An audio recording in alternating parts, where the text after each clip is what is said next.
B-2 तैयारों ने अमरीकी जजीरे गवाम से उड़ान भरी। अमरीकी तैयारे अंडमान समंदर से होते हुए भारत की फजाई हदूद इस्तेमाल करते हुए ईरानी सरहद के करीब पहुंचे। हिंदुस्तान जिंदाबाद, हिंदुस्तान जिंदाबाद, हिंदुस्तान जिंदाबाद। मेरा भारत महान है। ईरान के न्यूक्लियर प्रोग्राम का उनको अमेरिका ने रातों रात तबाह कर दिया। दोस्तों, पहले ताकत होनी चाहिए, फिर उसके बाद शांति होती है। तीन उनकी न्यूक्लियर साइट्स नस्तनाबूद हो गई हैं। ये लोग नहीं, हम कंडेम करते हैं यार। मैनू नोट बखा मेरा मूड बने। असीम मुनीर ने इस्लाम के साथ सबसे बड़ी गद्दारी की है। मैनू नोट बखा मेरा मूड बने। आर्मी चीफ आसिम मुनीर साहब के हवाले से, जो कि इस टाइम लंच पे गए हुए हैं ट्रम्प के साथ। तो अमेरिका ने हमला किया है ईरान के ऊपर, उस पे पाकिस्तान ने इस हमले को कंडेम किया। ट्रम्प साहब ने फोन किया कि मोदी जी लंच पे होते हुए जाइए, और प्रधानमंत्री मोदी ने 35 मिनट उनसे बातचीत की और उन्होंने कहा मोदी जी आ जाइए 2 मिनट के लिए प्लीज, आप आ जाइए तो हमारे यहाँ वाशिंगटन में हमारा थोड़ा मान बढ़ जाएगा। मोदी जी ने कहा कुछ नहीं यार, आप अभी पहले छोटे छोटे लोगों से मिल लो, फिर अपन बड़े लोगों वाली बातचीत करेंगे। और आप देख रही हैं हम लोग कहाँ G7 में बैठ रहे हैं कि जब तक फोर्डो सलामत है हमारा न्यूक्लियर प्रोग्राम सलामत है। फोर्डो को ठोक दिया। पाकिस्तान का बहुत बड़ा हाथ है। जो आज अटैक्स हुए हैं दोस्तों, ballistic missiles are extremely expensive.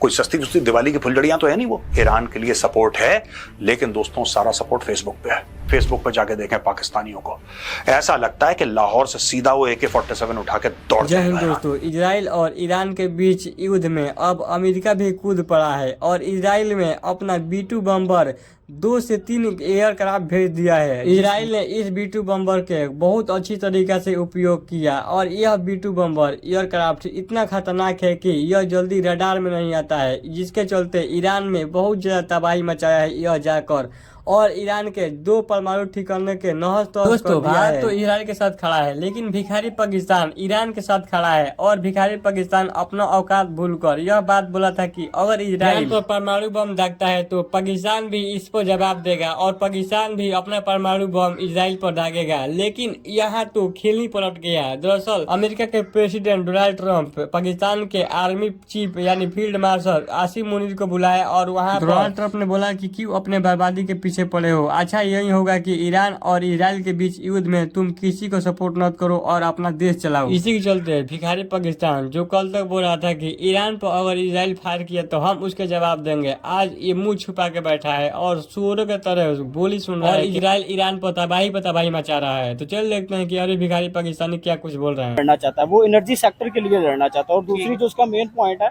वो ये चाह रहे हैं कि they should not be a nuclear power. उनको न्यूक्लियर पावर नहीं होना चाहिए, और न्यूक्लियर पावर अगर होंगे तो उनसे उनको खतरा है। और वो ये चाहते हैं कि इन सारी चीजों को वो एक यूनाइट करके उनके ऊपर अटैक करके उनकी न्यूक्लियर पावर को खत्म कर सकें। And they also want that कि वो उनके जो रिसोर्सेज एनर्जी रिसोर्सेज हैं उनके ऊपर भी गलबा डाल सके। I consider this. ठीक हो गया, आपकी एक अपनी ओपिनियन है। मुझे बताएं ईरान जो आपकी कार्रवाई करेगा या नहीं करेगा, ये बेसिक टॉपिक हमारा ये है। आई एम एक्सपेक्टिंग दैट कि ईरान इसके खिलाफ जवाबी कार्रवाई करेगा।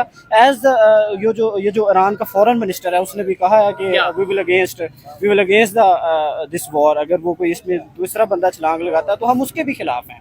उन्होंने ये कहा है। जवाबी कार्रवाई होनी चाहिए, जवाबी कार्रवाई होगी, और मैं ये एक्सपेक्ट कर रहा हूँ कि वो जवाबी कार्रवाई करें। अगर ये तीसरा बंदा आपकी लड़ाई में इंटरफेयर कर रहा है तो उसे क्या हक है? क्या मुझे बताएं, अगर सुपर पावर देखें, वैसे तो हम कहते हैं अल्लाह ही सुपर पावर, लेकिन जो दुनियावी एक चल रहा है सेटअप और ये चीजें रियलिटी है कहीं ना कहीं कि दुनिया में अमेरिका की बात मानी जाती है। अगर सुपर पावर के अगेंस्ट वो रिटेलिएट करता है, आपको नहीं लगता कि फिर वो बड़ा वर्स्ट किस्म का रिएक्ट करेगा अमेरिका और फिर एक वर्ल्ड वॉर टाइप एक इन्वायरमेंट बन जाएगा? आपको नहीं लगता ऐसा? I was studying article last night. मैं एक आर्टिकल रात को पढ़ रहा था जिसमें वो यही लिखा था कि ये एक बहुत बड़ी जंग का शुरुआत भी हो सकती है, जिसे हम स्टार्ट कहते हैं, जिसे कमेंट्स कहते हैं कि, और जियो पोलिटिकल इशूज जो बनेंगे इसके बाद वो भी तो ऑब्वियस हैं। अब देखें ना, एक बहुत बड़े country which is a super power and leading the world, आप उनके खिलाफ इस तरह से आप जिस तरह ओपनली आप रिएक्ट नहीं कर सकते और उनको कह रहे हैं कि वी विल अगेंस्ट यू। लेकिन as Donald Trump have tweeted on his tweet account के यूएसए इनके खिलाफ कैंपेन चलाएगा and with the full force they have on their army. मैं समझता हूँ कि अगर वो इसराइल को जवाब देने के जो है ना गैरत रखते तो अमेरिका को भी वो दे सकते, और बाकी अमेरिका ने जो हरकत की वो गैर कानूनी जरूरी है। और ये भी बताना कि भारत के सरकार ने आप लोगों को पाकिस्तानी मीडिया से दूर क्यों रखा, आप लोगों को कहा क्यों कि पाकिस्तानी मीडिया से दूर रहे, पाकिस्तानी चैनल्स बैन क्यों हुए, वो सारी बातें इस एक छोटे से क्लिप पर, यह क्लिप चलाना मेरी मजबूरी है। लेकिन आप ये बात जरूर ध्यान में रखिए कि जो इस टाइम जो वार चल रही है, ईरान, इजराइल और अमेरिका भी बीच में आ चुका है, वो सारी दुनिया ये बात कर रही है। भाई ये लोग बोल रहे हैं कि भारत के लोग इल्जाम लगा रहे हैं, भारत के लोग इल्जाम नहीं लगा रहे। ईरान की मीडिया बोलती है कि पाकिस्तान इन्वॉल्व हो सकता है कि ये जो B-2 बॉम्बिंग जो जहाज थे ये शायद यहां से ये जमीन यूज की हो पाकिस्तान की। लेकिन जरा आप ये वाली वीडियो देखिए, थोड़ी सी सुनवाता हूं, उसके बाद करेंगे बात।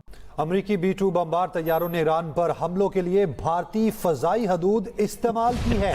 B-2 इसी तरीके सिचुएशन जो है वो नॉर्मल हो, और ये एक जारी बात है, that is an important discussion जिसकी तरफ पाकिस्तान जो है वो लेके जाना चाहता है तमाम मुल्कों को, ठीक है। मुझे ये लगता है। दूसरी तरफ इंडियंस क्या कह रहे हैं? इंडियंस कह रहे हैं जनाब कि पाकिस्तान ने तो एयर स्पेस इस्तेमाल कर दी है, ठीक है।